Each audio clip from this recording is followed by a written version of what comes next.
I'm Debbie. And I'm Alison. And we're the Poltergals.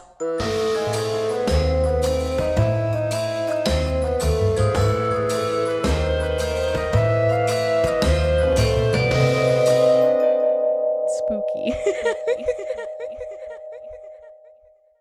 Hi, I'm Alison. And I'm Debbie. And we're The Poltergals. This is all you, man. You gotta introduce it. No, I don't even have it on my iPad. Bro. So this is the House of Death in New York, New York. And yeah, this is a Debbie thing. Yeah, Debbie-centric episode. Allison was like, Debbie, this is all you. And I was like, rude, but okay. It's like, you're still here. I'm making her do Amityville for this weekend, our live show, October 22nd. Doing Amity. We're supposed to join. You're supposed to help research too. Okay, well, I did all the research for this episode by myself. So that's fun. And it has crime, and it has mystery, and it has love, and it has romance. So all the things I love. Allison, are you happy? No. Okay, well, again, we're doing Death House. It is located in New York, New York. It is located at 14 West 10th Street. I said West, with like a... You okay? No. Allison's had a bad week. Not really. I just have a whole lot of stuff I'm in a mood, need to do. Allison's just overwhelmed. And then we have our live show Saturday, which I think this episode will actually come out after the live show. Yep. Wah. That's okay, though. So keep an eye out for next week's live podcast episode. It's going to be fun. We already spoiled it on what we're doing, so. This one will actually come out this week, or this coming week. Oh, yeah. Great. So anyway, let's get into doing the damn thing. So the Death House itself is actually a super beautiful house. It's a revivalist Greek brownstone and one of New York's most prominent and beautiful neighborhoods. It was built in 1856 on West 10th Street in Greenwich Village, also known as, of course, the House of Death. It has at one time or another housed many of the city's bright, beautiful, all the up-and-coming affluent people. And we'll get into who is now haunting this house a little later. So, of course, including the wife of the founder of the Metropolitan Underground Railroad and the Broadway Underground Railroad, Mr. James Borman Johnson. And Johnson was responsible for founding a reading room, or like the library, that the famed 10th Street Studio, a collective of studios and galleries, and annual funding for resident artists, unique only to New York City at the time. So just imagine this beautiful house. It's like red brick, all on the street. Rich people waving from the tops of the windows with their hankies out the door, right? Is that what happens? Yes, and then after Mr. James Borman Johnson died, his wealthy widow moved their daughters into the House of Death in the 1880s. And that's where our story begins to pick up. Why does everything like super scary happen in the 1800s? I don't know. So the first nothing good happens. Nothing good happened in the 1800s. Let's just put that out there. But what I'm saying, nothing good as far as hauntings and stuff really happened in the 1900s. I mean, it's just, whatever. Or in the 2000s. Oh wait. A lot has happened. It's been bad. The 2010s, 2020s, not looking too good.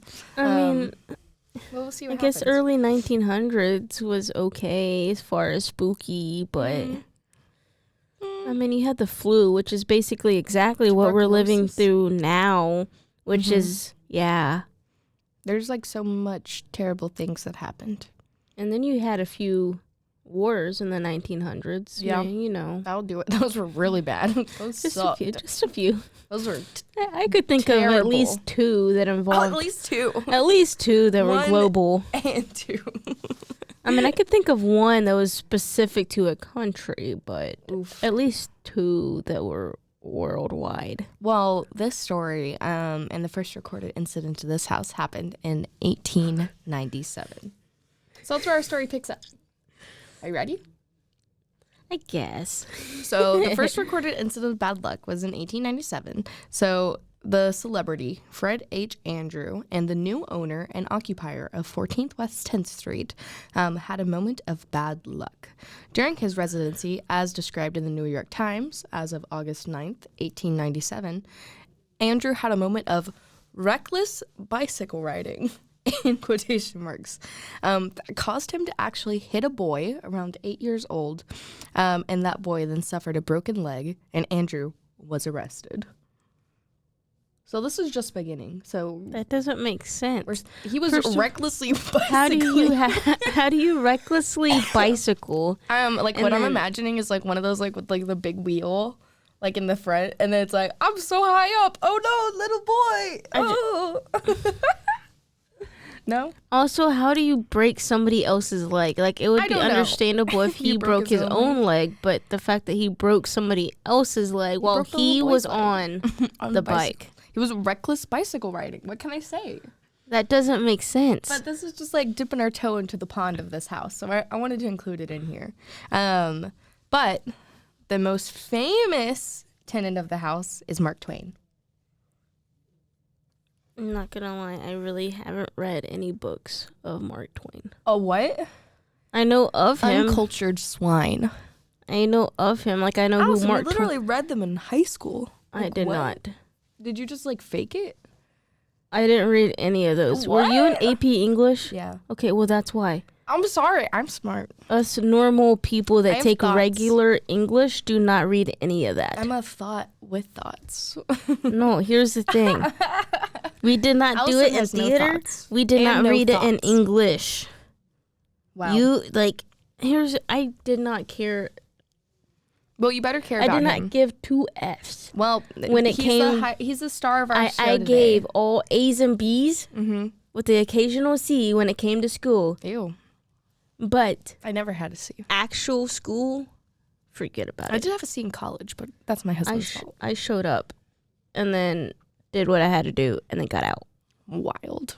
That's baffling to me. I didn't care about school. Wow. Well, anyway, so Twain, whose real name is Samuel Clemens, was a resident at the death house only 3 years after this cyclist had started the chain of bad luck. So Mark Twain only lived in the house for a little over 12 months, so about a year-ish. And at the time, he was actually battling bankruptcy and was turning out some of his rushed but most classic works. And he was also fighting depression. And that's why this episode is brought to you by BetterHelp. No, it's not. Stop lying. Do we wish? Yes. Do we wish? Yes. One day, maybe. So Twain, of course, was noted as an actual ghost skeptic, but he actually wrote a lot of a clear and plain paranormal experience that he had at this house. So remember, the previous owner had died.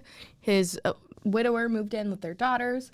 And then in about another 100 years, so this was in the early 1800s, in the 1890s, that cyclist guy took over and then broke that kid's leg and then got arrested. And then Mark Twain moved in only 3 years after that.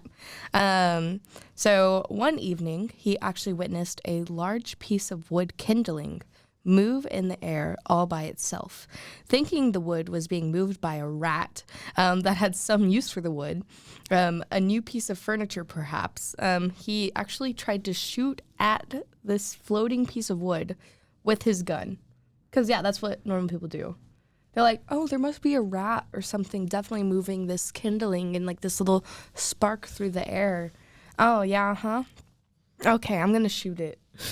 So he shot at it with his gun, and then it suddenly fell to the ground, surrounded by a few drops of blood. Now, he didn't actually see the rat. Like, it was just that piece of wood that was, like, he thought was on fire. And then, like, he sees it on the ground, surrounded by blood. Gross, right? So, at the time, of course, rats outnumbered people in New York, as I think they still do now.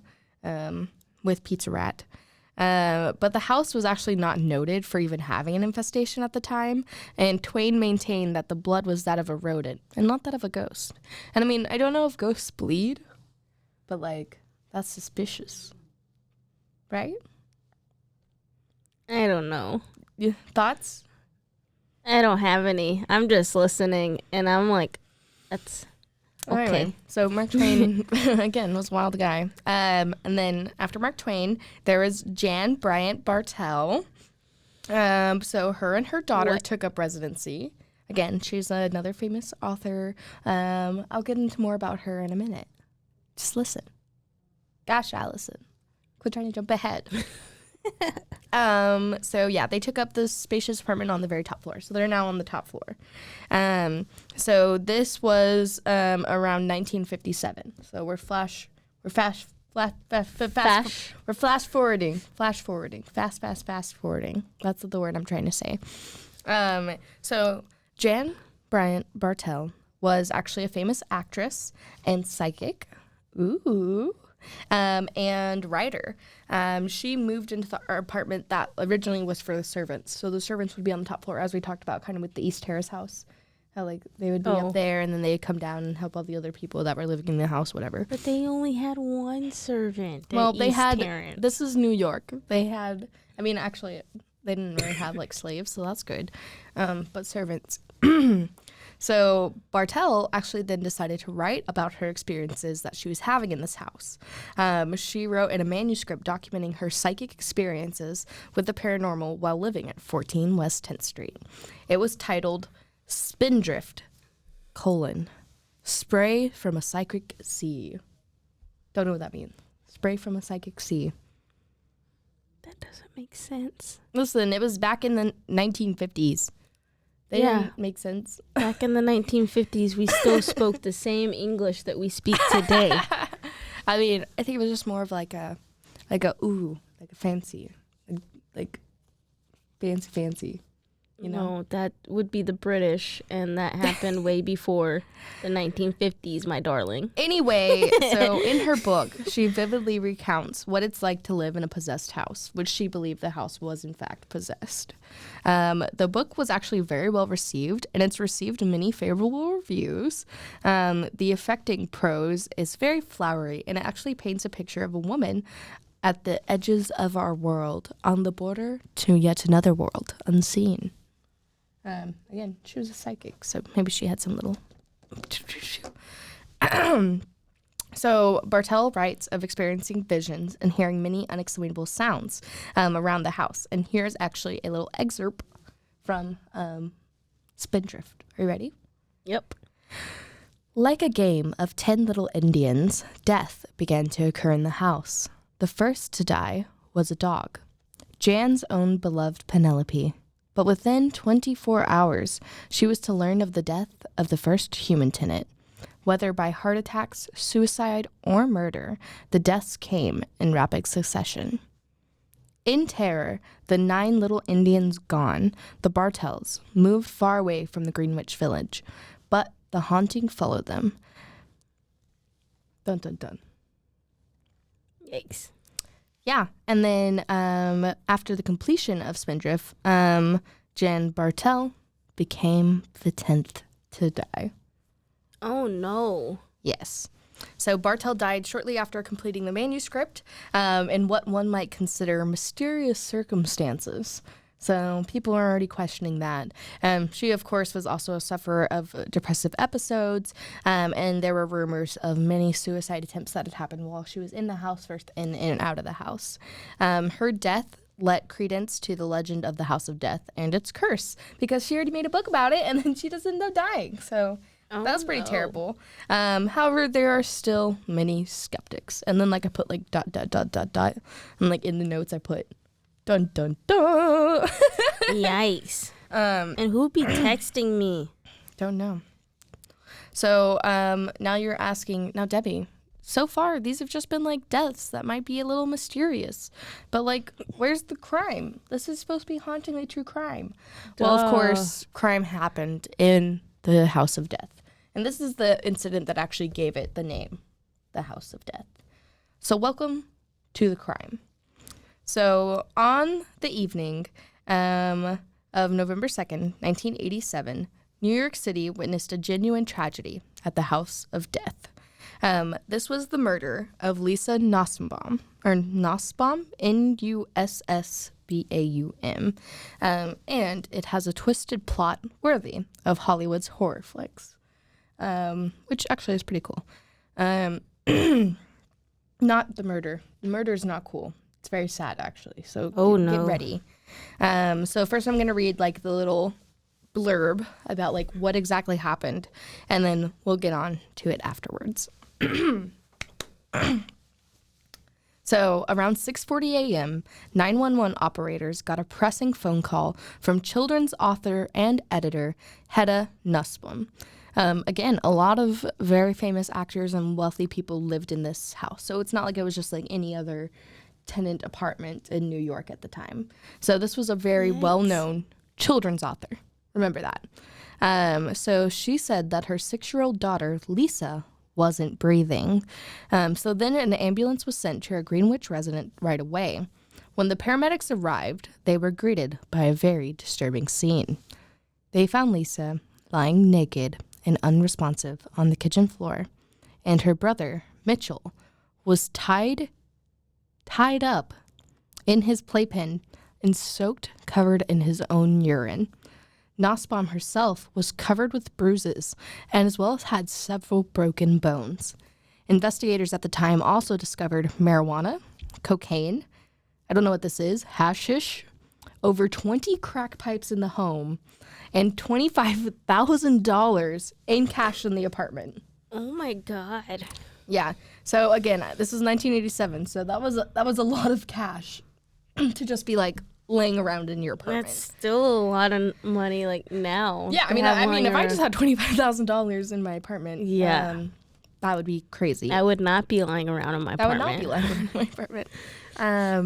Unfortunately, paramedics were regrettably unable to revive Lisa Nussbaum on their way to the hospital. Later, her autopsy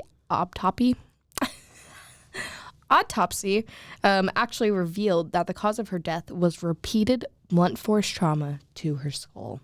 Oh my God. Mm-hmm. Hedda Nussbaum and lawyer Joel Steinberg, who was Lisa's father, again, a well-known lawyer at the time, were both arrested and subsequently charged with first-degree murder. Yikes. Yeah. It was charged that after a cocaine binge, Joel Steinberg, because everybody in the 80s, especially lawyers, did cocaine, abused both Lisa and his wife. That was my brother. Fun. Hedda Nussbaum, again, I feel like I'm pronouncing it different every time, actually avoided a charge in exchange for her testimony against Joel. And then a jury, coincidentally, as a lawyer, found him guilty of manslaughter in the second degree and sentenced him to a term in jail. However, he was released in 2004. Upon his release in 2004, Joel Steinberg left the law behind and took construction jobs. So, just like the Amityville horror house that we're going to be talking about this weekend, the House of Death has become the resident of a real-life monster. Yikes. So it'll be fun. So that is the murder of Lisa Nussbaum. Yikes. So very sad. And then again, after all the other wild stuff that was going on in the house, kind of makes you think, like, what happened? Was this, you know how we talk about, like, did this cause the hauntings? Was there already something in there? Because we have records all the way dating back to the early 1800s that something was in this house. And it was not good. Not good at all. So I guess it's time for a commercial break. Yep. Commercial break.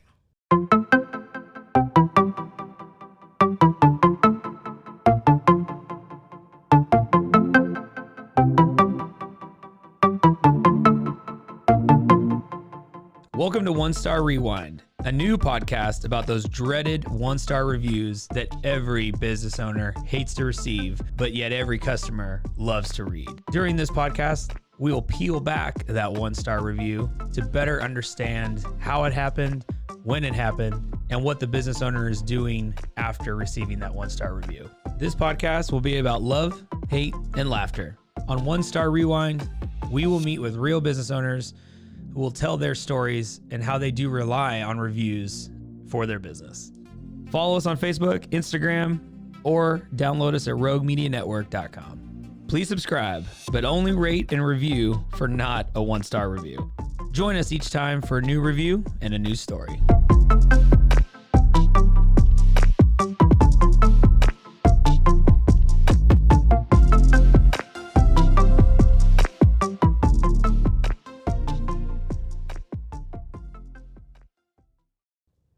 And this week's commercial break is, why have we not done a commercial break, Debbie? Because we have missed the last few weeks. I know. How dare us? Because we're doing our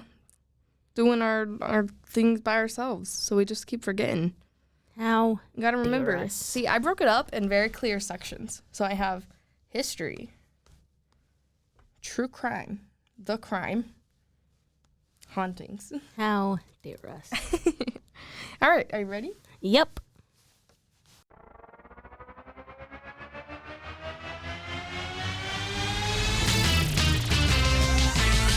Bros and foes and heroes. Gonna tell you about bros and foes and heroes. Gonna tell you about. Hey, I'm Zach, And I'm Mike. and we have a fantastic new podcast to tell you about. Bros, Foes, and Heroes. It's the two of us looking into the world of comics, breaking down some characters that you may have never heard of, and some that are just absolutely ridiculous. Yeah, so Zach comes up with a character each time, and I go into it just completely blind. I don't know who this person is or what their abilities are or anything, and basically I guess we kind of go over their origin story and just some of the ridiculous stuff that maybe, especially Golden Age stuff. Oh, Golden Age stuff is always the best, and we will make sure to highlight all of the shenanigans and just absolute weirdness of everything. Yeah, that's right. So subscribe today and follow us on Instagram at Bros, Foes, Heroes. And if you don't, I know where you live. Not really, but please subscribe. Bros and foes and heroes. Gonna tell you about bros and foes and heroes. Gonna tell you about.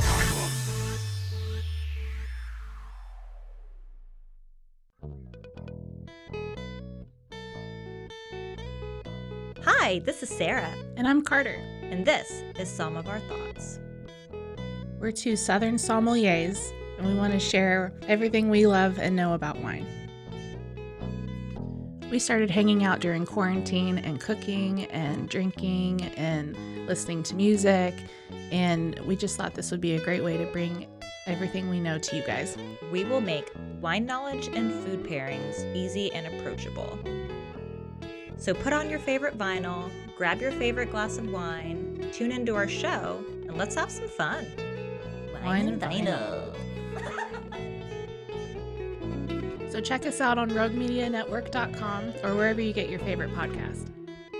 We'll be talking about a lot. And welcome back. I hope you guys listened to some good commercials and found out some stuff. It's Girl, boo, time. you know they just listened to us sit here and banter about how we didn't actually do a commercial. Yeah, we keep forgetting to do commercial breaks. So if anytime you guys get like a commercial and you're like, that was pretty sudden, it's because we forgot to do one. Or if you watch it on YouTube, you just get a, oops, we forgot. Oops, we forgot. Here's a break. But anyway, it's time to get in the hauntings, Alison. Are you ready to get spooked? Yep. So, since being constructed in the 1850s, near the start of the Civil War, about 22 people have actually died in the home, which is why, again, this is the House of Death. See, how come all the good stuff happens in the 1800s? No, nothing good happens in the 1800s. All the good stuff that gets you the good spookies. Well, it's pre-1800s that makes it spooky. No, Civil War, bloodshed, our own people. wars. Listen, man. Oh, wait, we had a few of those in the 1900s, didn't we? Well, listen. The New York Post actually reported that some of the spirits have allegedly never left this building. So out of the 22 people who have died here, there are many a ghost. So, although Twain, starting off with Mark Twain, because, of course, he's the most notable, again, many other people are notable, but Twain did not have many pleasant memories of this house. He can actually still be seen roaming the stairwell of the House of Death. Subsequent occupants have actually seen his visage? How do you pronounce that? Debbie, we both know, and I'm Alison sure does not everybody know. at this point that has ever listened to this show If you've knows listened to a single English episode. is not my strong suit, despite the fact Well, it's it's because the she's never read a only book. As language. I even have a book right here. What you technically have 2 books? Okay, I trust What you you. mean? I don't read You did read a books. book for Lizzie Borden. Okay. Exactly. Well, So I semi know how to she read. semi knows how to read. Not big words, though. But anyway, so they can still see him trudging up and down the stairs, and commonly considered the most haunted section of the home, so the staircase. He may also be responsible for disembodied marching sounds that have been heard everywhere in the vacant parts of the house. So he was just known to kind of like pace back and forth, especially when he was thinking. Remember, he was like super depressed and like bankrupt at the time and like trying to crank out these like terrible books, but like were actually good. So like, I don't know. Is Mark Twain still haunting the house? Maybe. Well, one notable Twain encounter was reported in the late 1930s. So again, this was before the murder. So by 1937, the house on West 10th Street had been converted into a co-op building made of 10 spacious condo apartments. One of the shortly after the building transformation, a newly resident mother and her daughter actually bumped into Mark Twain's ghost while he was perched on the window seat. He then nonchalantly approached the pair saying, "My name is Clemens, and I has a problem here I gotta settle." Like, they literally saw a full apparition ghost sitting in the stairwell, and he said, "My name is Clemens, and I has a problem here I gotta settle." What was his problem? I don't know. What don't be know. the problem, dude? Tell me. Well, he did not tell them, and he disappeared literally moments later. He just disappeared into thin air. So they're like, "Oh, that wasn't actually a dude. Oh, okay, that's fine."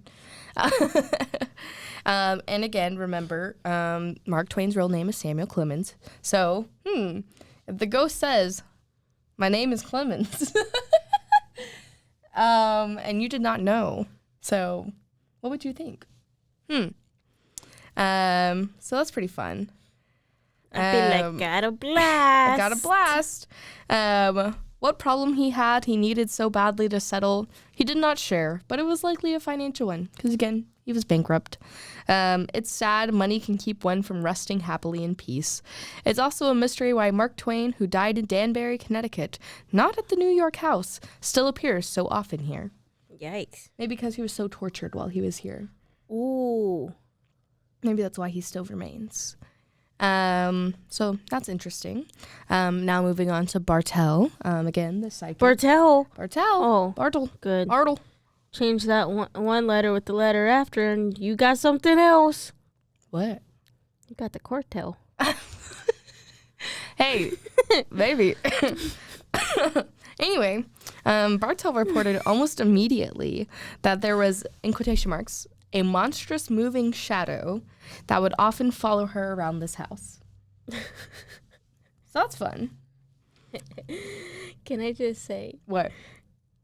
I wouldn't be surprised if I get a call from my dad about the whole change the B with this letter after it. Allison, we're trying to stay on track here. And Wait, you want me to stay on track? Yes. You know I'm the reason why we go off the rails here. You know You're the problem child. I'm solely responsible for it. It's fine. It's like your first step to solving your problem is admitting you have a problem. Yeah, but that doesn't mean I want to solve the problem. Maybe I want to keep the problem the problem. Okay, there you go. Well, back to the monstrous moving shadow that's following this poor woman around her house. Right. Yeah, let's talk about that. So that's fun. She actually one time wrote that she had seen a ghostly figure of a man standing in the hall. And remember, Bartell moved in after Twain, so maybe it was Twain that she just saw standing in the hall. Bravely, she actually reached out and tried to touch whatever she was seeing. She felt something, but nothing like she'd ever felt before. She described it as, again, in quotation marks, a substance without substance, chilly, damp, diaphanous, a marsh mist, or a cloud, or of ether. I could feel my fingers freeze at the tips. They were numb, and yet they tingled. In the split second between contact and recoil, the scent came, fragile and languorous, and sweet, unbearably, cloyingly sweet. That's what she wrote in her book. Yikes. How do you feel? How does those descriptions make you feel? What are your thoughts, feelings, and emotions, Allison? Sounds like a ghost. Oh, does it? Yep. That's why I put it in the haunting section. Sounds like you just got yourself a ghost, because ghosts are known to, feel cold, look like dark shadows, make your body feel cold and go numb. So sounds like she just got herself a normal ghost on her hands. There we go, yeah. And quite literally. At the tip of her finger. On the tip of her freezing fingertips. Wow. So this unusual scent was not the only odd and bitter scent the Bartell family reported smelling during their time in the House of Death. So there was food that was, first of all, not purchased by them and already rotting, as if it had been sitting around for days, would just suddenly appear on their kitchen table. So food would show up that they didn't buy for days, had been rotting, but it had just showed up. Now, I wouldn't mind the free food showing up on my table. Yeah. But the rotting part, now we got a problem, man. Like, if you want, listen, Ghosty, if you want to come bring free food on the table, just make sure everybody can eat it, man. Come on. Yeah. Let's not be wasteful. So I don't know. Maybe just some weird rotting food would show up. Their many small animals would also often become aggressive for no reason, as if disturbed by invisible eating enemies in the building. So like she had like little animals, her little, I imagine her like this like rich socialite with like a little bag dog.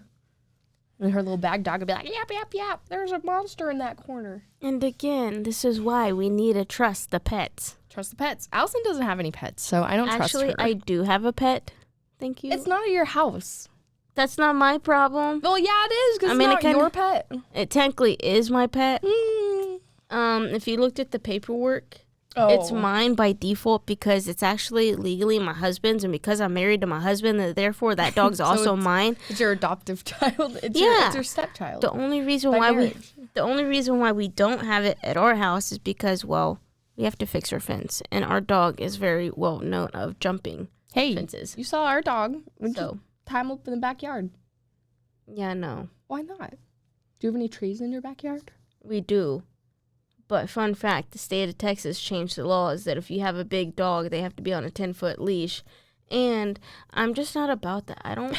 Listen, if my dog is going to be roaming around, it might as well be freely roaming around my backyard. Bro, just get like a 50-footer. That's what we got. No. He's going to be... like a regular leash. He's going to be freely roaming. So we got to fix our fence. We got to fix our fence, too. If I'm going to have my doggy there, he's going to be a bougie dog. He's going to have no leash. He's going to be able to pee and poop wherever he pleases and within the yard. Uh-huh. And then guess what? I'm going to train him to come inside so that way when it gets nice and cold, he has a nice warm house. Oh, well, you better hurry up on that fence, because fixing. I need a bougie dog, and he's a big, gentle German Shepherd Husky mix. Oh, well, back to the paranormal. So trust your doggies. Trust your dogs. Trust your dogs. Dogs sense things that we could never sense, which is why I love having them. Also, I feel like way safer having dogs in the house. Says the one that literally got dogs by default. Listen, man, you're supposed to be dog sitting. Don't listen. And then you got it's a long story. And then you just I could have a whole podcast episode about these dogs. Just know I have 2 dogs, not by choice, by accident. As most good things happen, by accident. Anyway, Bartell was a true believer and took the proactive step of employing a paranormal expert. So they actually came and investigated what was causing these terrifying realities for these poor, terrified tenants. You want to know what they found? Ghosties. The investigator confirmed that the couple had what they had believed from the start. The investigator proclaimed that there was an upward of over 22 spirits at the House of Death. Crazy.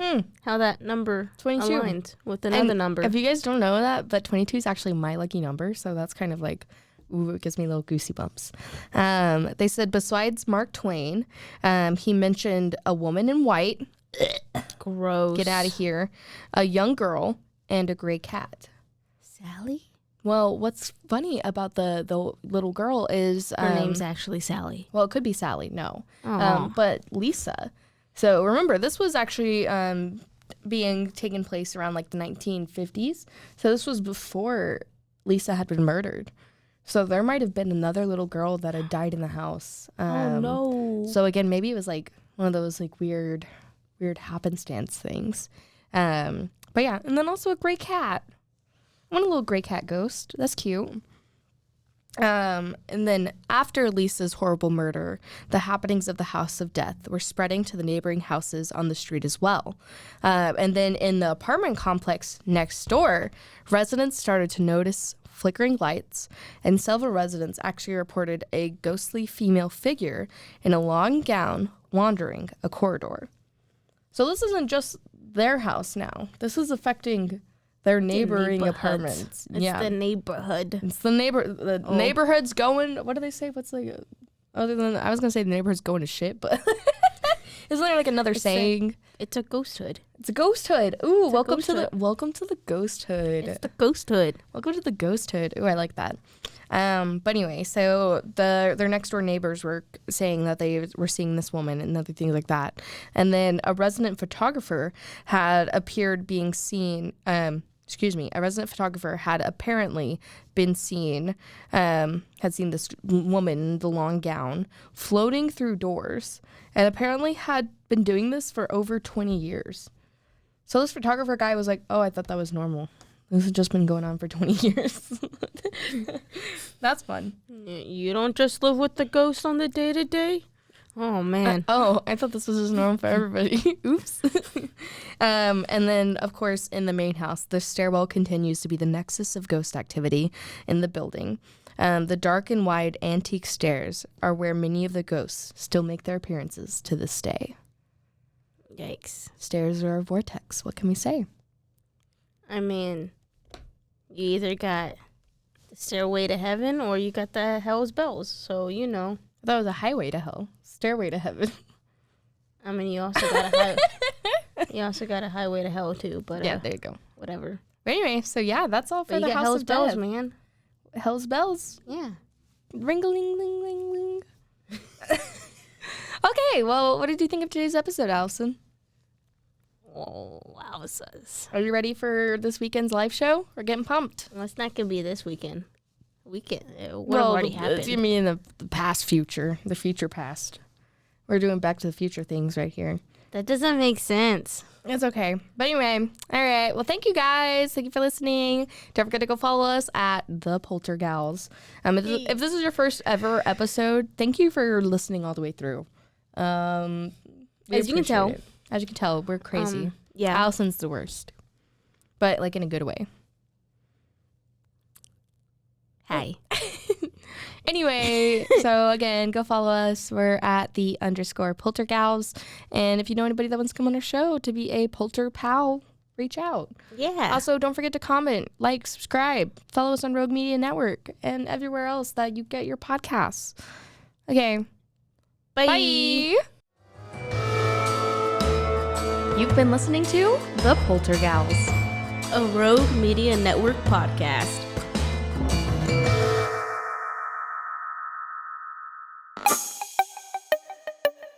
This has been a Rogue Media podcast.